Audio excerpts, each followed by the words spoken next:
Spring is spectacular here at Brook Green Gardens. We'll tell you all about it coming up next on Carolina People.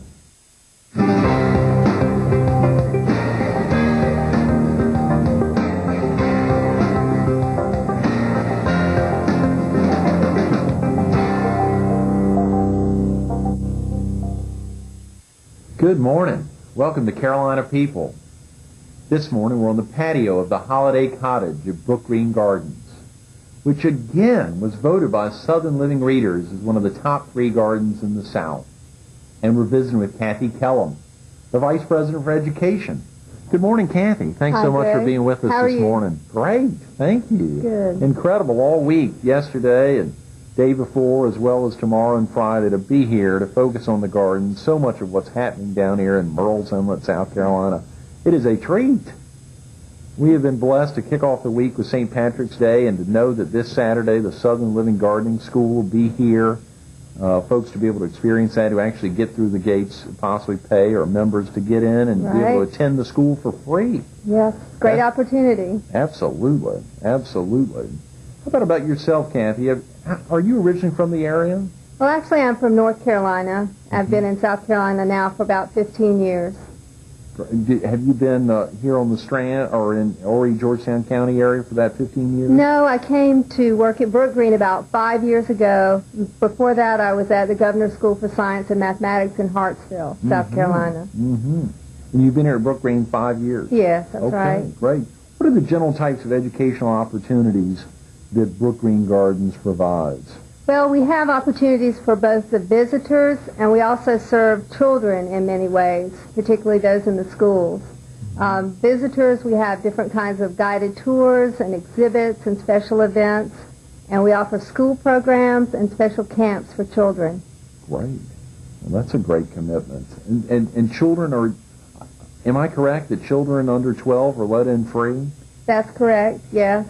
And we also let school children in free with their teachers if they make reservations. So that's an additional way that we serve the community. Do you have a lot of school children that come in, Kathy? We have about 10,000 each year, mostly from Horry and Georgetown County, but we also serve surrounding 5 counties, and there are 3 counties in North Carolina that send a lot of children here on the southern coastal area. Which are those 3? Brunswick, Pender, and New Hanover. Is that right? Fantastic. They travel straight down 17 and enter the gates of Brook Green Gardens right off of 17. Yes.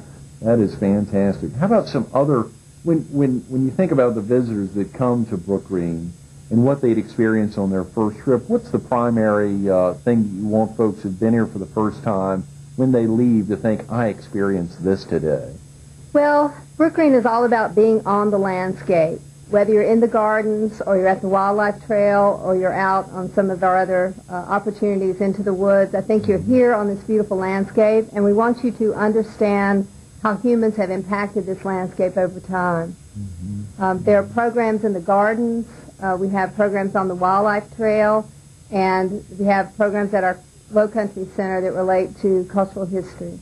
And if someone wants to visit there's primarily the 350 acres. I think George Wyke earlier in the week was talking about the 350 acres that are primarily used. You've got a 9,000 acre expanse. Is there any opportunity for folks to visit much of the other 8,650 acres? Well, we can't have people wandering out there on their own because there are certain things called snakes.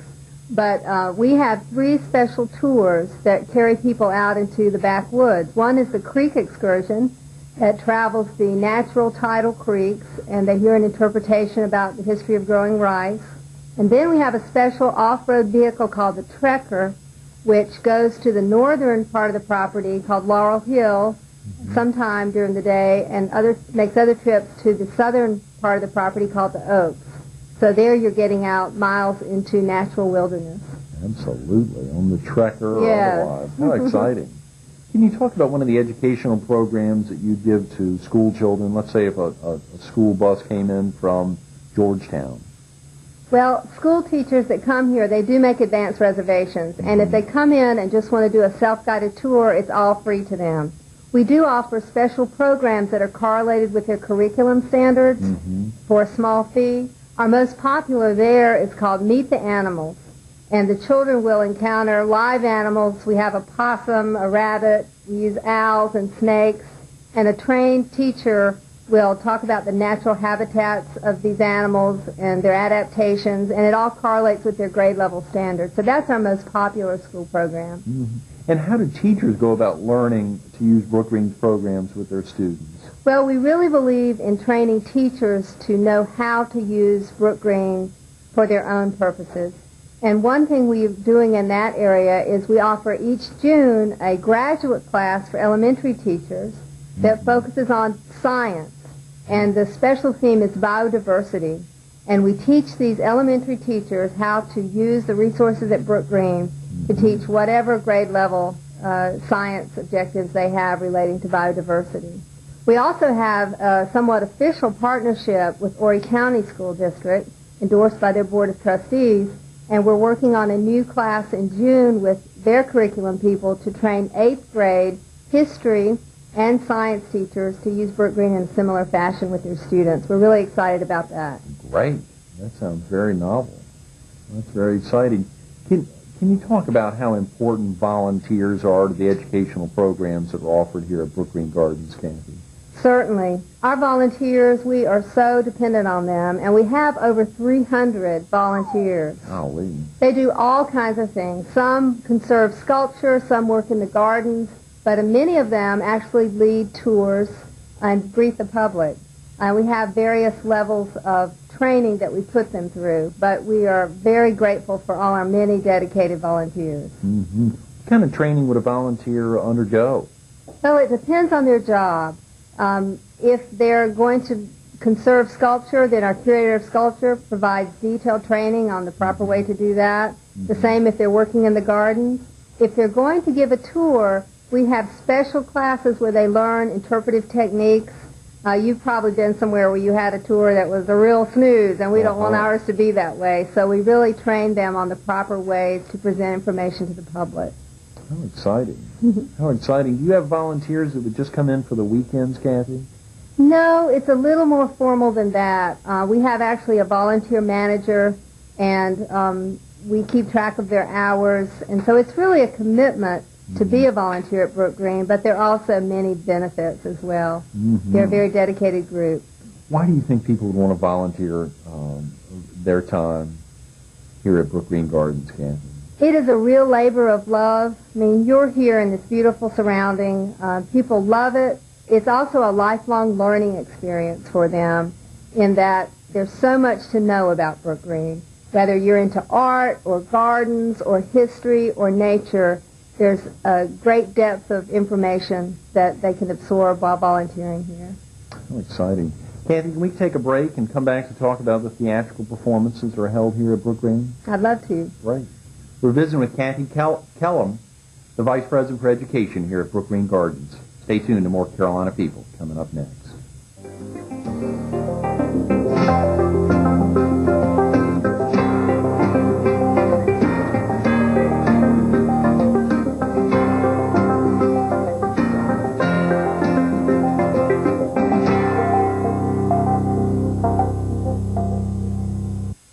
Good morning. Welcome back to Carolina People. This morning we're on the patio of the Holiday Cottage at Brook Green Gardens, and we're visiting with Kathy Kellam, the Vice President for Education. Welcome back, Kathy. Hi, Greg. Thanks for staying around to talk about some of the theatrical performances that are held here at Brook Green Gardens and the excitement as Vice President for Education here at Brook Green. When did historical drama become a part of the Brook Green Gardens experience? Well, actually, the truth of it is, 4 years ago when the movie Patriot came out, we decided perhaps we could capitalize on the fact that that movie was about Francis Marion and the activities that took place here in Georgetown County during the Revolution.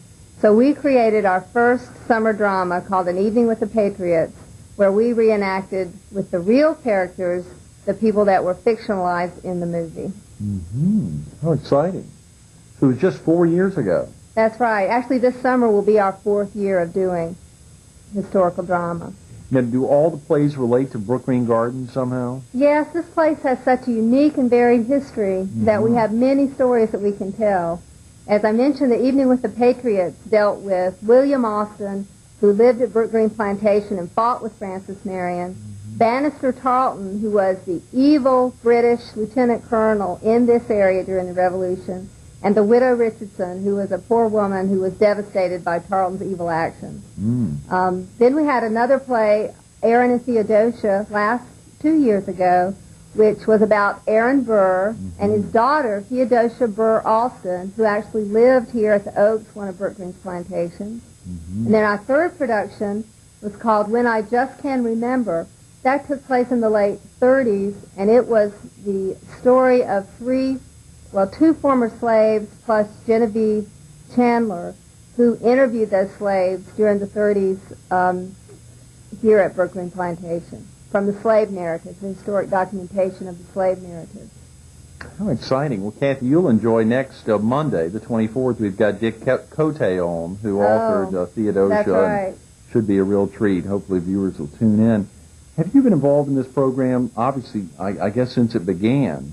And your role primarily has been... Well, I sort of do a lot of it. Working on the concept, developing the theme, writing the scripts, doing the costumes. I'm sort of the producer and director and writer sometimes. Woman of many hats, the absolute handyman. That's it. How frequently are plays offered, Kathy? Well, we started out with just this summer production of The Patriots. We had no idea how it was going to go. We're asking people to sit outside in the summer heat, and it was such a hit that then we did the others, as I mentioned. And we're now actually doing it in other times during the year. Bill Oberst, who will be here shortly, does Ebenezer Scrooge and The Christmas Carol during A Night of a Thousand Candles. So that happens in December. And he'll also do performances this October at our Harvest Home, I think, a Mark Twain sort of production. How exciting. Now, other than Bill, who appears in the Brook Green presentations? Is it just him? No, we are fortunate in this area to have so many community theaters that there's really a lot of actors out there. So we recruit from the local talent. Great. What's been the audience's response to these performances? Well, as I mentioned earlier, we weren't sure at first how it would go over, but it's been very enthusiastic. We try to make these plays educational and sometimes emotional, but also use a lot of humor. So I think they have really enjoyed the production. Great. Can you tell us about the next play that will be offered, what it is, and when will it be held? Well, we actually have 2 productions coming up this summer. The first week of our summer season, beginning June 10th, the New Works Play Group, who are local playwrights, will be presenting 4 nights of original one-act plays acted by the Theater of the Republic Repertory Company. And then starting that next week begins our 10 weeks of An Evening with the Patriots on Thursday nights. This is a revised version that involves a lot more audience interaction than our first production of this play 3 years ago. So I think folks will really enjoy it. There'll be some surprises. Absolutely. Kathy, what do you like best about your work here at Brook Green Gardens?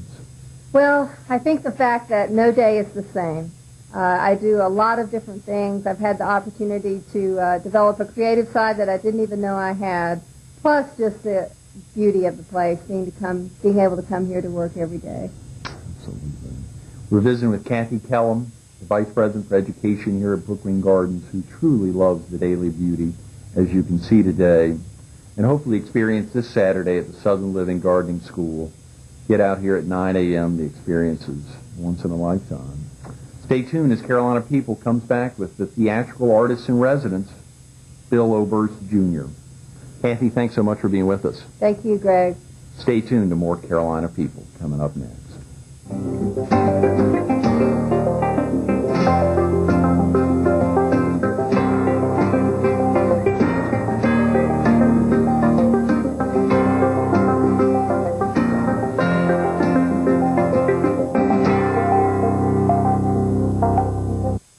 Good morning. Welcome back to Carolina People. This morning we're on the patio of the Holiday Cottage at Brook Green Gardens, and we're visiting with Bill Oberst, Jr., the theatrical artist in residence here at Brook Green. Good morning, Bill. Hey, Greg. Good morning. Thanks so much How for are being with us this morning. Good. Tough act to follow. Kathy Kellam, Vice President for Education. She's crackerjack. It was a true treat to meet her, particularly another Tar Heel who's now here in the Palmetto State. That's not you, though. You're a South Carolinian. Yeah, I'm from here. Yeah. You're from Georgetown County? Yeah. Is that right? You still have family here in the area? I do, yeah. So I'll be very careful what I say because most of them probably watch. You better. Let's hope they're tuning in. When did you first become interested in performing, Bill? When I was a kid. I visit schools a lot, and these kids ask this question because they're trying to decide what to do with their career. So I always tell them I was a fat kid, which is true. I was huge. And so I got picked on a lot. And I also made straight A's because I liked school. And I had bad acne, so I was a smart kid, the fat kid, and the ugly kid all together in this little southern town, you know. I couldn't throw a football. I was uncoordinated. And so my grandmother told me, God gives you a gift. You got to find your gift. Everybody gets one. And so I found out I had a talent for sounding like other people. So I started doing these impressions of my principals and my teachers, which they didn't like, but the kids did. And so I learned the following equation. If you entertain people, they will not hit you. Oh, yeah. And from then on, you know, I said, this is for me. This is what I want to do. Even when I lost the weight, and I still just retained the love of becoming other people. I really, really like stepping into somebody else's shoes and seeing what it's like to be that person. How did you begin your career as an actor then? Making that transition. I mean, recognizing you just like to entertain folks in high school, make sure you wouldn't get beaten up on. Right. Actually making that transition, focusing on, for instance, to where you are now, the theatrical artist in residence at Brookgreen. Well, I didn't want to get a real job. So that was, I mean, every actor has decided you want a real job or not. Right. I was a director of the Chamber of Commerce in Georgetown for 7 years. It was great, but I kept finding excuses to do these theatrical things like, hey, let's do this play about the history of Georgetown County, and I'll play all the characters. And so after 7 years of this, I thought, you know, if you want to act, just act. What's the worst that could happen? You fail.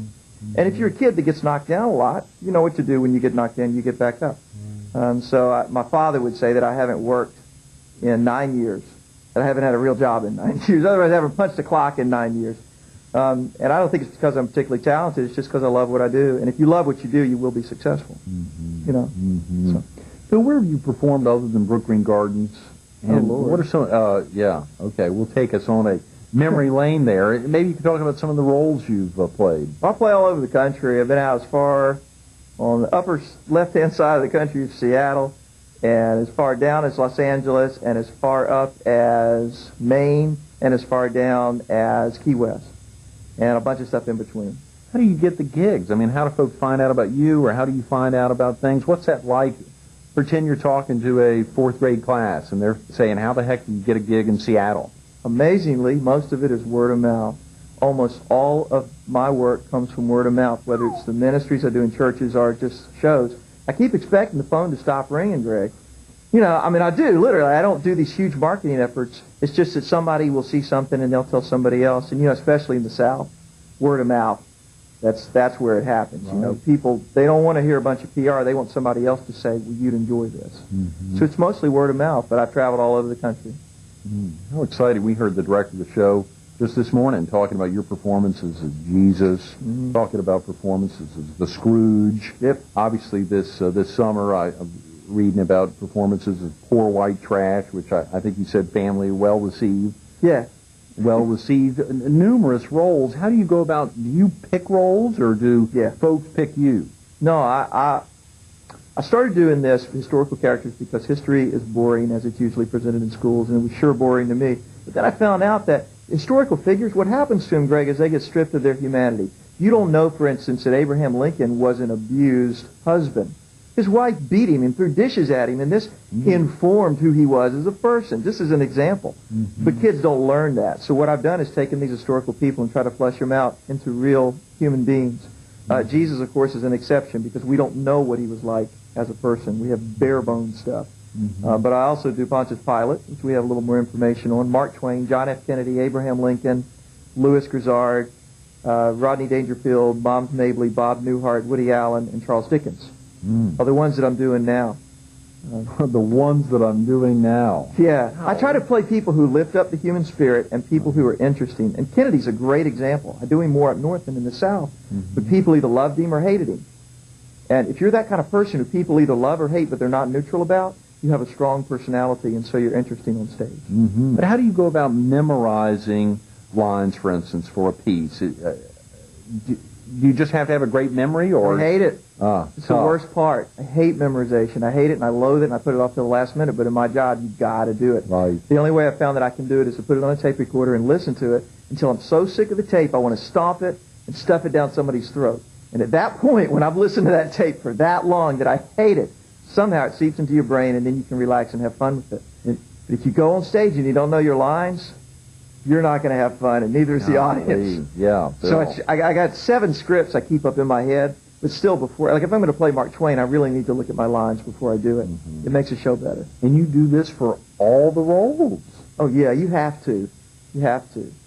Or you'll start, you just forget huge chunks of it. Like in my Twain, I have 4 hours of Twain's material memorized, but I only ever use an hour of it. So I got to keep refreshing myself because there might be something I hadn't used for 5 years, but I find an audience and that they're just the right one for this piece, so you can pull it out. If a 4th grader who's hearing you talk about being an actor and they're planning out their careers, if someone was to say, I want to be an actor, is there something you'd go back to talk to them about? You'd say, think about a couple of things. I mean, what would you say if a child said, I want to be an actor? Be cool with the fact that you're never going to be famous and you're never going to be rich.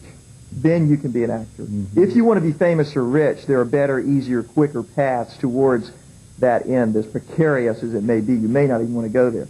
If you want to be an actor, don't do it because you want to be famous, don't do it because you want to be rich, because neither one of those things is going to happen. That's just not going to happen. But if you love acting, do it, because there's no greater satisfaction than doing what you love. Right. How exciting. Bill, have you been known to specialize in a certain role? Is there a role? I know you laid out so many of those roles that you're doing now. You said the word now. But is there something that you've put off for a couple of years because you felt you'd accomplished it so well? Is there something that folks know you as, like a Pinocchio? Or I mean, is there a role that you're well known for? Well, there were 2, and the first one I was pretty uncomfortable with, and that was the Jesus of Nazareth presentation, which I did because I want to bring the scriptures back to life, but you sure don't want to be identified as the guy who plays Jesus, because then people think, well, what are you doing playing? Who are you to play Jesus, Right. So I always try to stay in the background. And the other is Louis Grizzard, which I sure don't mind being identified with. I'm doing a one-man show of him traveling around the South. And people, I happen to look like him on stage, so when people look at me on stage, they're not seeing me. They're having a visit with their friend, Louis Grizzard, who they really, really want to see again. And so it's wonderful to be identified with that role. Obviously, a great deal of your work at Brook Green has been focused on presenting historical characters. Yeah. Can you tell us how you developed an interest? I know you talked about this a little bit early on, but a true interest in acting in this type of character, this historical characters, because oftentimes they're either really loved or really hated. Yeah. Let's say for Abe Lincoln, he's a truly loved or hated human being. Used to be, although now he's become a cliche, and that's what happens with historical characters. Because people back then either loved Lincoln or hated him because they knew both sides of him. Today we know that he's a guy in a top hat, and we see him in ads for President's Day sales. So what? All kids know is that he once said 77 years. So what? They need to know the passions that Lincoln had, what motivated him as a human. And that's what I try to bring to life. And that's why it's been so fun to do these programs at Brook Green, because Aaron Burr and Bannister Tarleton, this British soldier, you get inside these people's heads. Why did they think the way they thought? Have you ever played a woman, Bill? Only one, and that's Mom Mabley. I do that in a quick change comedy show where I do comedians from the 60s. And I can get away with that because I just slip on a wig and, If I ever played a woman, it would have to be a really ugly woman. I always tell the kids in school. And they say, you're right. Yeah. Oh, right. no, Bill. You're a good self-deprecator there. I mean, that's, and I don't know if that helps in roles. I mean, to be able to talk about the early stages, being overweight or having bad acne. Well, yeah. I mean, the great Greek proverb, he who laughs at himself is ever amused. It's the best advice. Those are good words. Tell us about the programs that you'll be involved in here at Brook Green Gardens this year, 2003. One of them is An Evening with the Patriots. Kathy Kellam wrote it, she put it together, she's researched it, it's great. And what she's done is taken 3 views of the Revolution. One, an ordinary citizen, one, a staunch colonialist, and the other, a staunch loyalist, who is Bannister Tarleton, lieutenant colonel. And so you get these 3 views of this issue that ripped this part of the country apart. Families were torn apart by it. And it's also done, there's a lot of meat there, but there's also some lightheartedness. Toward the end of this, all 3 characters are going to come out and ask the audience to vote. You want to stay loyal to the crown or not? So I love that audience interaction, and that's going to be a lot of fun. That's a great idea. And then the other program that we're done, and I think our working title is On Our Best Behavior, will be a radio show, which may actually be broadcast. Hadn't worked that out yet, but it will be done as if it were a radio show. And you can probably think Garrison Keillor meets the Low Country. That's a good way to put it. We're going to have people on with odd talents. We're going to have audience interaction, maybe some music. We might do some monologues about life in the South. Right. Yeah. And Night of 1,000 Candles. Charles Dickens. I do my part of that. There's other parts of it, but my part is doing Charles Dickens' A Christmas Carol. Mm-hmm. We do that in December, and I do a one-man show of it. I trimmed it.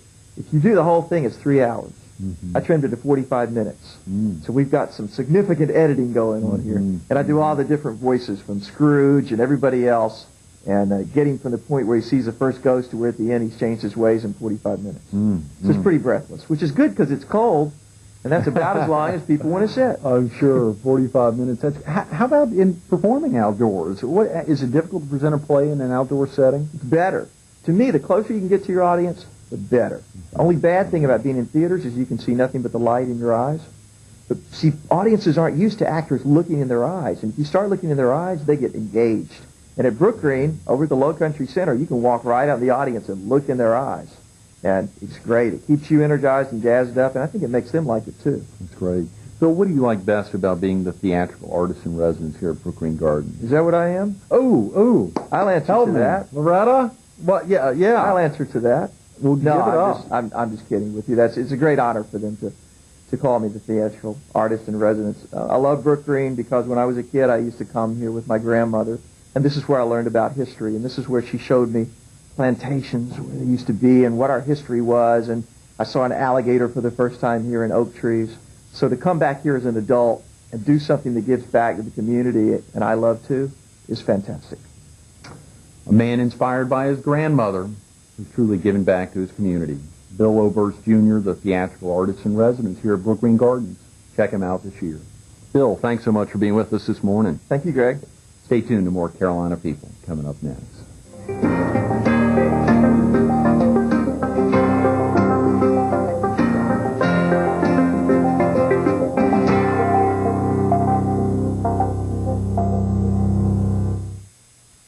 We want to thank all the staff and volunteers here at Brook Green Gardens for making today's Carolina People so special. And come on out this Saturday, March 22nd, gates open at 8:45, rain or shine, the Southern Living Gardening School.